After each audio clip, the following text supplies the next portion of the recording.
Nous sommes avec Sansi Kaba Diakité. Bonjour Sansi Kaba, vous êtes éditeur, fondateur de l'Harmattan Guinée, commissaire général des 72 heures du livre de Conakry, plus grande foire du livre en Guinée, en Afrique de l'Ouest. Merci d'être avec nous. Pour ceux qui ne sont pas habitués à cet événement, en quelques mots, est-ce que vous pouvez nous le présenter?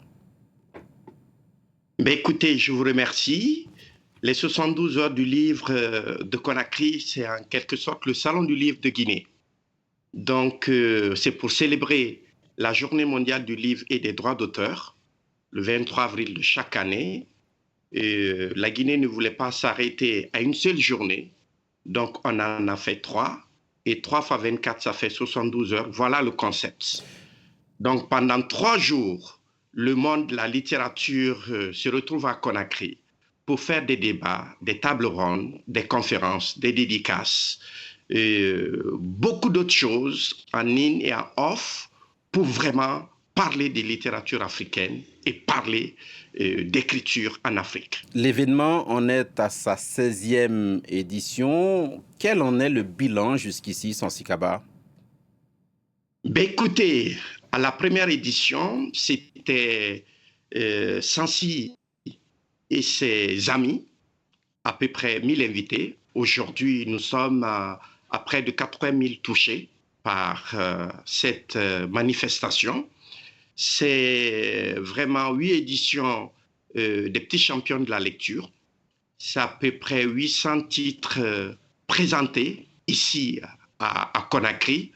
Près de 500 auteurs sont venus de par le monde fouler le sol de Camaralai. Et c'est à travers cette manifestation aussi que Conakry est devenue capitale mondiale du livre. Camaralai, en effet, grande figure de la littérature guinéenne, Sansi Kaba, pardonnez-moi. Qu'est-ce que cet événement dit de l'état du livre en Afrique, en Guinée déjà, en Afrique en général? Quel est l'état de la chaîne du livre? On pense aux auteurs, aux éditeurs, etc., aux lecteurs, évidemment. Il ne faut pas se leurrer. Il y a des difficultés, il y a des problèmes dans le fonctionnement de la distribution, de la diffusion en Afrique, mais il y a de l'espoir.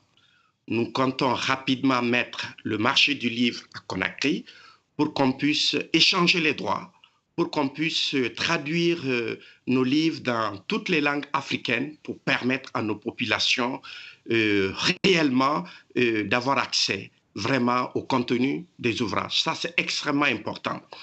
Au niveau des auteurs, il y a des problèmes d'écriture, encore une fois, parce que essentiellement, les gens écrivent en français, en anglais, en arabe.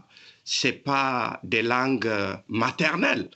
Il faut faire de la formation et nous allons rapidement mettre en place ici l'école des métiers de l'écriture pour permettre vraiment de combler ce déficit. Aujourd'hui, il y a de l'espoir, les Africains s'organisent, les jeunes éditeurs se mettent en réseau pour pouvoir mettre en place vraiment des outils essentiels pour le fonctionnement de la chaîne du livre sur le continent. Sansi Kaba Diakité, la prochaine édition des 72 heures du livre a 2 pays comme invités, le Cameroun et la France, autour du thème littérature et sport. Comment expliquer ces choix? Écoutez, nous sommes à la 16e édition. C'est une année olympique. L'année olympique, c'est Paris 2024. Donc, on a voulu associer littérature et les sports pour prouver tout ce que la Guinée a fait en termes de sport, en termes vraiment d'activités autour vraiment des sports. Mais aussi, c'est le moment pour mettre en valeur toute la littérature autour du sport en Guinée et en Afrique et dans le monde, parce que c'est extrêmement important.